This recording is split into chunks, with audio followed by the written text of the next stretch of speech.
5 اگست کے بعد 14 اگست کی تاریخ، پہلے تو 5 اگست کے اوپر بڑا کرٹیسزم ہوا کہ یوم استحصال کشمیر کے دن آپ لوگوں نے احتجاج رکھا، اس کی بھی کوئی وجہ نہیں بڑی امپورٹنٹ کوئی بتائی گئی کہ آخر کیا ریزن تھا اس تاریخ کو چننے کا. اور اب بظاہر یہ جو احتجاج تھا کامیاب نہیں ہوا، تو یہ جو 14 اگست کے احتجاج کی کال کی بات ہو رہی ہے یہ کیوں کی جا رہی ہے سر؟ بسم اللہ الرحمن الرحیم، ایاک نعبد و ایاک نستعین. دیکھیں اس طرح ہے کہ ہم نے تو جس ریفرنس سے ہم 5 اگست کی بات کرتے ہیں وہ ریفرنس 5 اگست 2019 ہے، کریکٹ؟ اچھا،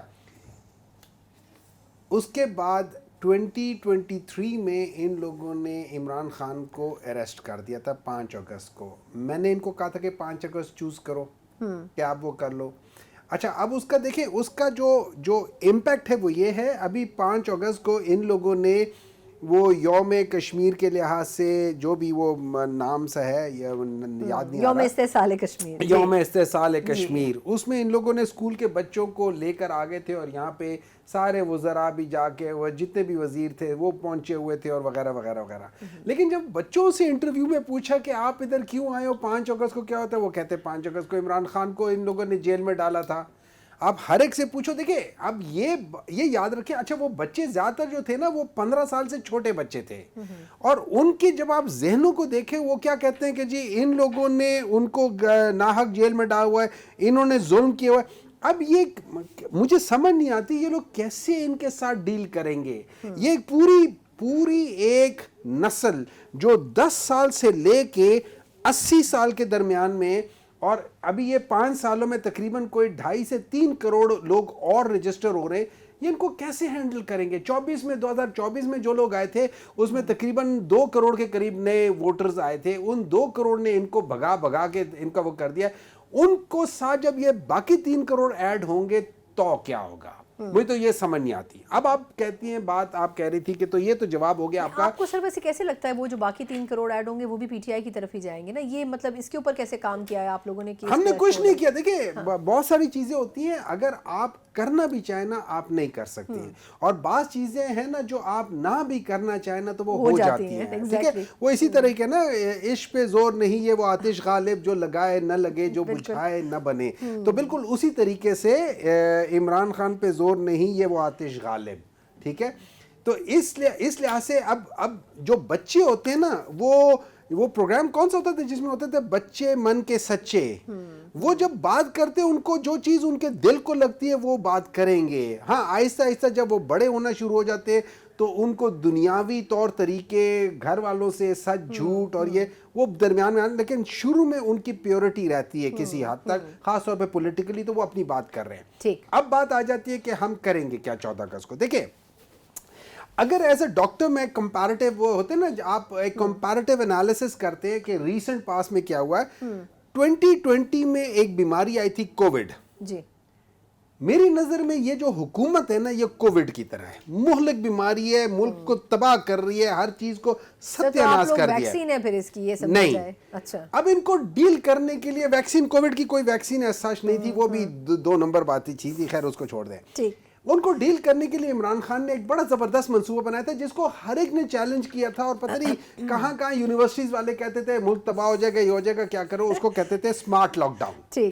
تو عمران خان نے سمارٹ لاک ڈاؤن کے لحاظ سے پاکستان کو پوری دنیا میں بہترین کارکردگی والا ملک بنایا تھا. تو اب ہم کیا کریں گے، ہم سمارٹ جس کو کہتے ہیں یہ پروٹیسٹ، تو ہم سمارٹ پروٹیسٹ کریں گے. اس سمارٹ پروٹیسٹ میں ہم نے ہر صوبے کو مختلف طریقے سے ہینڈل کرنا ہے. جہاں جہاں اجازت ہے، جتنے اجازت ہے اس لحاظ سے ہم ڈیل کریں گے، اور جہاں مینلی پنجاب جہاں بالکل اجازت نہیں ہے، فسطائیت کی انتہا ہے، جہاں پہ ہماری اسی چیف منسٹر کی پرانی ویڈیوز ہیں کہ وہ حکومت جو کسی کو نکلنے دا، جس کے راستے میں یہ کرے. اب جب ہم ڈیل کریں گے تو وہاں پہ ہم ہزاروں کو نہیں، ہم 100 150 200 کی ٹولیاں نکلیں گی، وہ جا کے ایک جگہ پہ سڑک بند کریں گی، پولیس والے آئیں گے، وہ ڈسپرس ہو جائیں گے، کہیں اور جا کے جمع ہو جائیں گے. سو اس لحاظ سے وہی والی بات ہے، جیسے وہ ٹام اینڈ جیری والی چیز ہوگی تو وہ چیز ان کے ساتھ کرتے رہیں گے. اچھا میں صرف واپس آپ کی طرف آتی ہوں. عاصم 2 سوال. ایک تو یہ کہ 5 اگست کا جو دن تھا انٹرسٹنگلی سلمان اکرم راجہ صاحب کل یہ کہہ رہے تھے کہ جی یہ ناکام پروٹیسٹ تھا اور اس کے اوپر میں بات کروں گا، خان صاحب سے بھی اور پارٹی سے بھی بات کروں گا. دوسری طرف بیرسٹر گور صاحب یہ کہہ رہے تھے کہ یہ ایک بڑا سکسیسفل پروٹیسٹ تھا. ایک تو آپ خود ایز اے سینئر صحافی کیا سمجھتے ہیں کہ کہاں سٹینڈ کرتا ہے، اور پھر کیا آپ کو لگتا ہے کہ ایک کنسسٹنٹ پروٹیسٹ کی ایک پالیسی اور اسٹریٹجی ہمیشہ سے پی ٹی آئی کی رہی ہے؟ بیک ٹو بیک جلسے کرتے تھے، بیک ٹو بیک احتجاج کرتے تھے، یہی پالیسی وہ ابھی بھی بظاہر کر رہے ہیں کہ 14 اگست کو پھر نکلنا ہے. یہ آپ کس طرح دیکھتے ہیں کہ کیا اس سے کوئی فرق پڑے گا حکومت کو بھی؟ ثنا، جہاں تک میرا خیال ہے، جہاں ماضی میں آپ نے کہا کہ جی کنسسٹنٹ رہتے تھے اور لگاتار جلسے کرتے تھے، بیک ٹو بیک جلسے ہوا کرتے تھے، لیکن اس وقت سچویشن کچھ اور تھی. اس وقت ان کو جہاں سے پاکستان تحریک انصاف کو جہاں سے سپورٹ مل رہی تھی، اس وقت وہ سپورٹ اسی طرح ان کے ساتھ تھی. بے شک عمران خان کی حکومت چلی بھی گئی تو اس وقت بھی ایک سپورٹ جو تھی وہ وہاں پر اس کا ایک ایلیمنٹ وہاں پہ موجود تھا، جس کی وجہ سے ان کو جلسے جلوس کرنے میں بہت مشکلات ہوتی تھی. اب وہ تمام کی تمام سپورٹ ختم ہو چکی ہے. اور اگر آپ کو اس چیز کا اندازہ ہو کہ جب 26 نومبر کو جب یہ اسلام آباد کی طرف آئے تھے تو صرف اور صرف خیبر پختونخوا سے لوگ لا سکے تھے. پنجاب سے مانا، بالکل مانا کہ وہاں پہ رکاوٹیں موجود تھی، سب کچھ موجود تھا، لیکن اس کو نہیں لا سکے تھے. اب خیبر پختونخوا میں بھی آپ نے بالکل احتجاج کیا، ثوابی انٹرچینج کے اوپر بہت بڑا جلسہ ہوا، چارسدہ میں ہوا، پشاور میں ہوا. آپ کہہ رہے ہیں کہ آپ سمارٹ پروٹیسٹ کرنے جا رہے ہیں، بالکل آپ کا سمارٹ پروٹیسٹ ہوگا، لیکن یہ امپیکٹ ڈیولپ نہیں کر پا رہا. آپ کے اپنے صوبے کے اندر جو ہے وہاں پہ جہاں پہ آپ کی اپنی حکومت ہے وہاں پر آپ لوگ کچھ امپیکٹ ڈیولپ نہیں کر سکے. آپ اسلام آباد یا کسی بڑے شہر میں، اسلام آباد میں وہاں پر میں نے پورا اسلام آباد دیکھا، آپ کسی جگہ پر نظر نہیں آئے. آپ کے پارلیمنٹرین پارلیمنٹ ہاؤس سے باہر نہیں آ سکے. آپ راولپنڈی میں تو تالا لگا ہوا تھا، سنا تھا میں نے. تالا لگا تھا تو کیا صرف ایک ہی دروازہ ہے وہاں پہ؟ صرف ایک دروازہ تو نہیں ہے وہاں پہ، آپ نے جانا ہوتا ہے. اور اگر آپ نے یہی کرنا تھا، آپ نے اڈیالہ کی طرف ہی جانا تھا، تو آپ کو اپنی پوزیشن ایسی رکھنی چاہیے تھی. آپ پارلیمنٹ ہاؤس میں جمع ہونے کے بجائے آپ کہتے ہیں کہ ہم فیض آباد جمع ہوں گے، ہم راولپنڈی صدر میں جمع ہوں گے، ہم وہاں پہ اڈیالہ روڈ کے اوپر جمع ہوں گے، تاکہ آپ جاتے جو بھی ایک آپ کا شو ڈیولپ ہوتا جہاں پہ میڈیا موجود ہوتا آپ اس کو وہاں کر پاتے. لیکن آپ ایسا نہیں کر پائے. اب آپ سمارٹ کا کہہ رہے ہیں، سمارٹ کا بالکل آپ کا ایک ہے امپیکٹ ہے، لیکن آپ جو باقاعدہ سڑکیں بند کریں گے، آئے دن آپ سڑکیں روزانہ بند کرتے رہیں گے، ہر تیسرے دن آپ بند کریں گے، یہ آپ نہ صرف ملک کا نقصان کریں گے بلکہ عام لوگ جو ہے وہاں پر جن کے اوپر پرچے ہو جاتے ہیں، جن کے وہاں پر لوگ اندر ہو جاتے ہیں. ابھی بھی آپ کے 9 مئی کے کیسز میں آپ کے کتنے ان کے اپنے لوگ کارکن جو ہے کتنے گرفتار ہو چکے ہیں. ان سب کو مسائل ہیں وہاں پر. میں یہاں پہ اسلام آباد میں ایک شخص کو جانتا ہوں، وہ وہاں پر باقاعدہ کانوں کو ہاتھ لگاتا وہ باہر آیا، کیونکہ اس کو 6 ماہ تک جہلم میں وہاں پر جیل میں وہ قید رہا، کیونکہ اس کو وہاں پر کسی نے پارٹی کی طرف سے کسی نے پوچھا تک نہیں.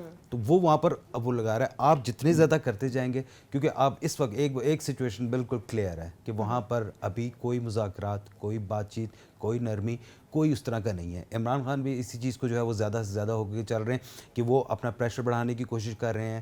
کبھی وہ براہ راست اسٹیبلشمنٹ کا نام لیتے ہیں، افسران کا نام لیتے ہیں اور کہتے ہیں کہ جی وہ یہ ہے، وہ ہے، وہ ہے، وہ ہے. صرف اور صرف وہ پریشر ڈالنے کی کوشش کر رہے ہیں. اور اب یہ جو تمام جلسے جلوس وہ کرنے کی دوبارہ سے پریشر ڈالنے کی کوشش ہے.